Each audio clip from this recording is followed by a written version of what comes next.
د امریکې یو ډیر لوی پادری اسلام راوړ.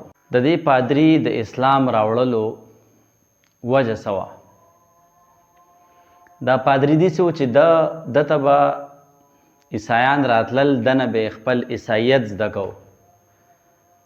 یو ډیر مضبوط د عیسائی مذهب یو ډیر مضبوط عالم و، یو ډیر مضبوط معلوماتو د سره، یو ډیر لوی داوی پیشواو مقتدایو.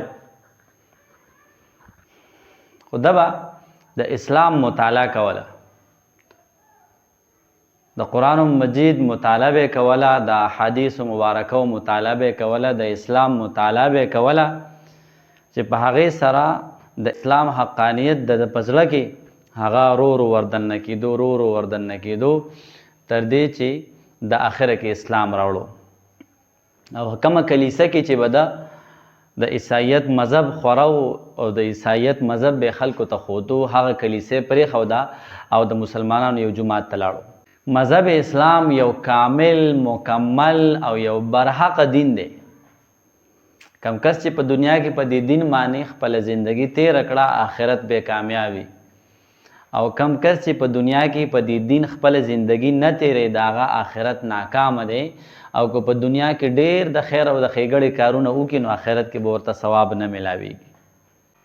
غیر مسلمه اسلام طرف ته راوستل، بې دینو ته دین رسول، دا د انبیاء کرام علیه الصلاة والسلام فریضه وه.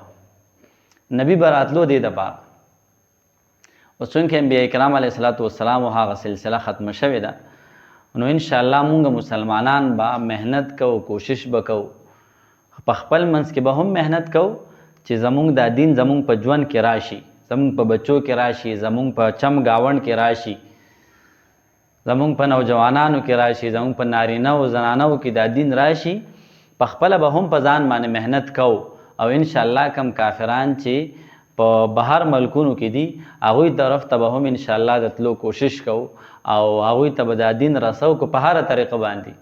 که فرض کتلی نه شو، نو دا سوشل میډیا دا د انټرنیټ دور دی، په دې باندې به انشاءالله موږ تاسو دین خبره کوو او دین به